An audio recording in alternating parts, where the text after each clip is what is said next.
beberapa laporan yang kami himpun di berbagai daerah di Sulawesi Tenggara khususnya terkait penipuan modus baru dengan kedok lowongan kerja.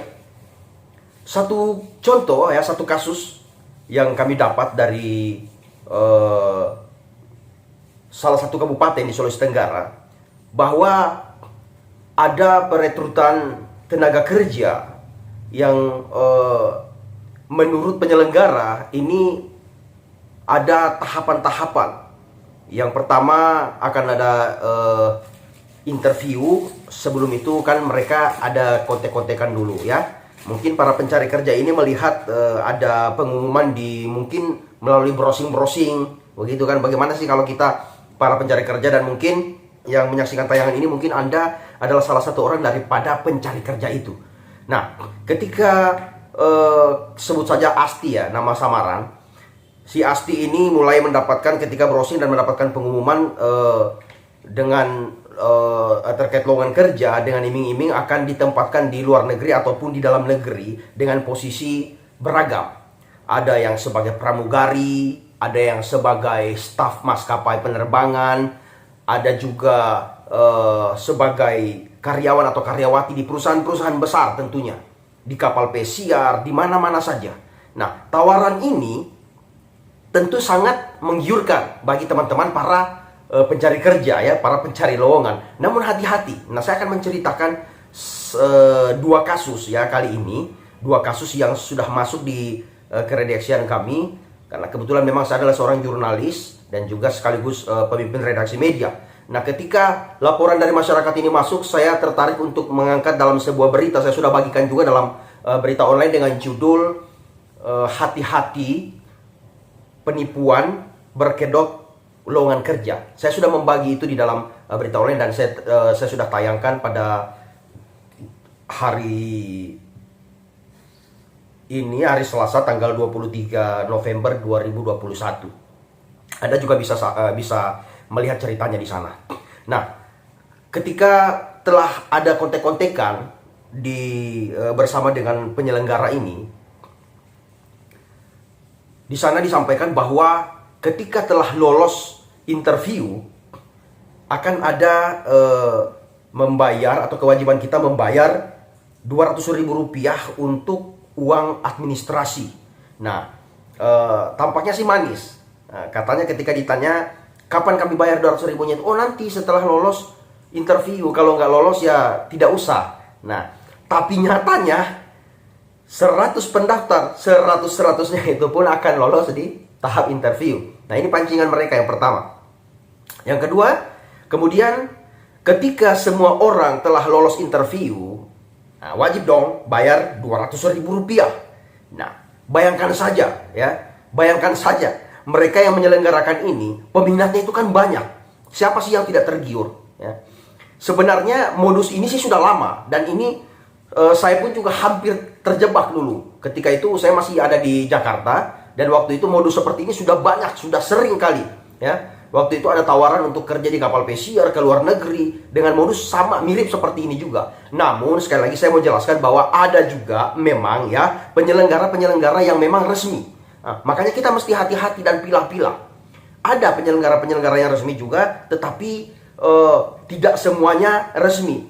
Nah, ada yang bodong seperti yang saya ceritakan kasus berikut ini. Nah, ketika semuanya sudah lolos, orang akhirnya membayar Rp200.000. Nah, bayangkan Rp200.000 kali 100 peserta aja, itu sudah berapa mereka mendapatkan keuntungan. Nah, akhirnya penyelenggara ini mengiming-imingi kepada para calon karyawan atau karyawati yang nantinya katanya setelah interview lolos akan dilatih, akan mengikuti pelatihan, dan pelatihan itu diadakan di luar daerah seperti Jakarta, di Bandung, di Malang, dan lain sebagainya. Pokoknya di luar daerah. Nah, seperti itu. Kemudian setelah para peserta ini mendapatkan penjelasan ya, tentunya dari para penyelenggara ini, penyelenggara bodong ini tentunya. Nah, mereka mulai mengiming-imingi bahwa nanti kita setelah pelatihan akan ditempatkan sesuai dengan pilihan kita di bidang mana yang kita sukai nantinya. Nah, misalkan kita sukanya di apa namanya di kapal pesiar ya, tentunya kita akan katanya dilatih berbahasa Inggris dan lain sebagainya. Namun ternyata semuanya itu hanya iming-iming atau palsu belaka, saudara. Nah, setelah itu mereka akhirnya diberangkatkan. Bayangkan, benar-benar diberangkatkan. Setibanya salah satu contoh Asti yang saya katakan tadi, itu diberangkatkan ke Malang. Nah, setibanya di Malang, mereka dimintaki lagi uang, yang padahal awal pembicaraan itu uang untuk setelah pelatihan akan ada uang jaminan katanya ya. Besarnya itu berkisar 10 sampai 30 juta rupiah. Nah, itu akan dibayarkan pada saat perjanjian awal, dia akan dibayarkan, akan diberikan kepada pihak penyelenggara ketika sudah selesai pelatihan. Ingat, setelah selesai pelatihan. Namun pada akhirnya setelah para peserta ini menghubungi pihak keluarga mereka masing-masing bahwa ini ada perubahan, bahwa kita sudah diminta kita lebih dahulu uang jaminan sebelum kita pelatihan dan lain-lain sebagainya. Nah, setelah itu kasihan, keluarga di kampung mulai mencari pinjaman.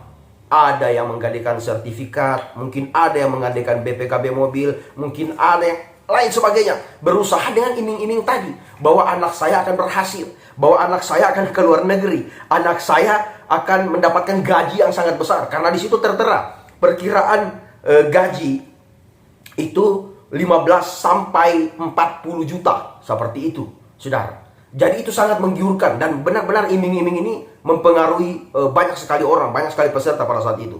Nah, kemudian akhirnya singkat cerita si Asti ini minta uang ke mamanya, dan mamanya mengirimkan uang sebesar saya tidak sebutkan, tapi puluhan juta lah, seperti itu. Lalu ketika pihak penyelenggara ini dan rekan-rekan atau teman-teman si Asti ini juga ikut mengirimkan uang, dan ketika uang itu sudah dikirimkan, alhasil adalah si penyelenggara tidak pernah lagi bertemu dengan mereka. Akhirnya mereka mungkin beberapa hari kemudian sadar setelah luntang-lantung di kampung orang, mereka sadar bahwa mereka sudah ditipu. Akhirnya mereka pulang dan ada masalah baru buat keluarga. Bukannya memperbaiki perekonomian atau membantu perekonomian keluarga, malah menghancurkan perekonomian keluarga. Jadi sekali lagi, teman-teman, saudara-saudara, dimanapun Anda berada menyaksikan tayangan ini, hati-hatilah terhadap modus-modus penipuan seperti ini. Karena kelihatannya resmi, kelihatannya rapi, tapi semuanya akhirnya merugikan kita. Nah, bagaimana caranya mengenali mereka? Ya, itu tadi. Yang pertama, mereka tampaknya tidak butuh uang, tapi akhirnya mereka akan tampakkan bahwa mereka mengincar uang kita. Seperti itu. Nah, ada beberapa hal yang bisa kita lakukan. Ya, seharusnya kita bertanya kepada pihak penyelenggara terkait izin-izin mereka. Apakah mereka ada kerjasama dengan pihak-pihak tertentu, mungkin dinas-dinas terkait ketenaga kerjaan dan lain-lain sebagainya, sehingga kita tidak mudah tertipu.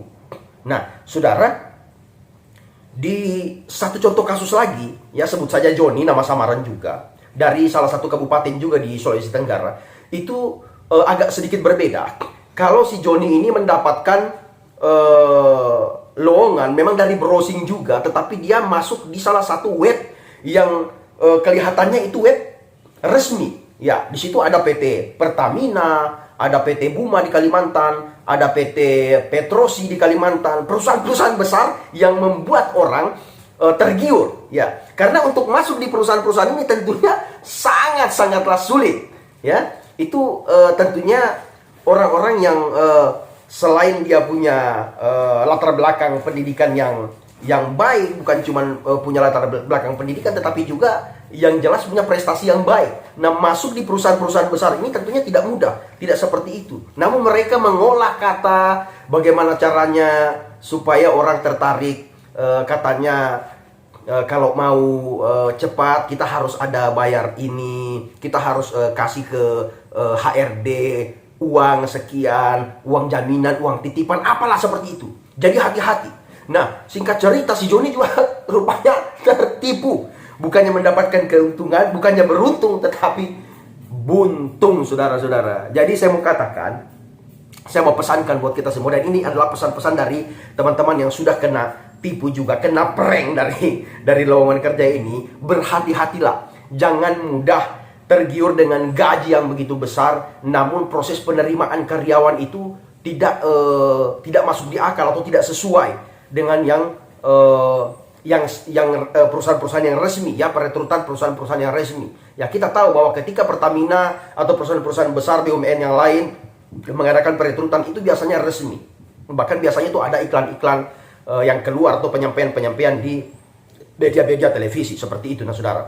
Nah, saya mau sampaikan, hati-hatilah ketika kita para pencari kerja, ya, apalagi kita browsing mencari di loker, ada lowongan, namun perekrutannya itu tidak jelas. Hati-hatilah. Silakan Anda bisa bertanya kepada keluarga terlebih dahulu, bisa bertanya kepada teman-teman Anda, kepada rekan-rekan Anda yang mungkin saja sudah ada di perusahaan itu. Bertanyalah, atau cari website yang resmi. Sebenarnya bisa ketahuan ya website yang resmi itu. Bahkan ketika kita menghubungi kontak personnya, ya, pihak rekrutmen ini, tentunya tidak akan ada terjadi dialog sampai ke uang jaminan lah, apalah itu. Jika kita mencermati, jika kita menganalisa, ya, mulai dari awal seperti kasus si Asti tadi atau kasus si Joni ini, kita sudah bisa tahu, ya, si Joni itu sempat mengirim uang juga, katanya untuk masuk Pertamina, masuk perusahaan-perusahaan besar itu butuh uang jaminan. Nah, ketika mereka kirim uang, tidak ada lagi tindak lanjut daripada rekrutmen tenaga kerja itu. Jadi akhirnya zong, saudara. Akhirnya zong, bukannya untung malah buntung. Ya, kasihan keluarga kita, kasihan orang tua kita yang sudah mati-matian mencari uang pinjaman demi anaknya lolos kerja, namun ternyata tidak pernah dapat kerjaan. Ya, jadi berhati-hatilah, tetap waspada, karena semakin zaman ini modern, semakin teknologi maju, itu juga dimanfaatkan oleh para para pelaku kejahatan yang tentunya memodifikasi juga cara mereka, memodifikasi juga modus mereka, sehingga semuanya tampak sempurna dan bisa dipercaya oleh orang-orang yang masuk dalam jebakan mereka.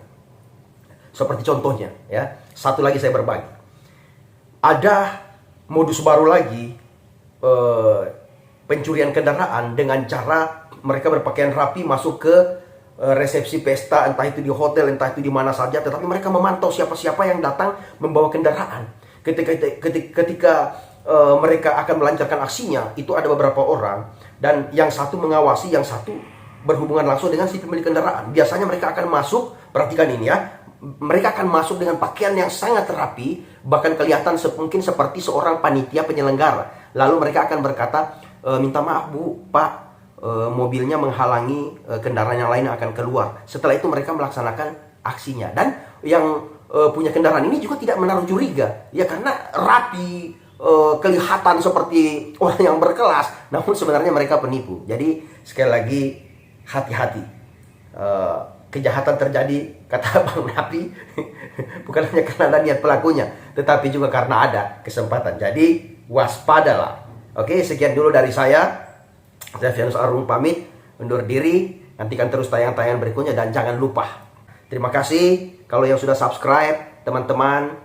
Terima kasih banyak buat dukungannya, dan itu akan membuat saya lebih semangat lagi dalam membuat konten-konten yang lain, yang tentunya informasi-informasi yang tentunya baik untuk kita dapatkan bersama. Oke, terima kasih. Jangan lupa sekali lagi subscribe channel ini, like, dan komen. Komenlah sebanyak-banyaknya. Oke, salam.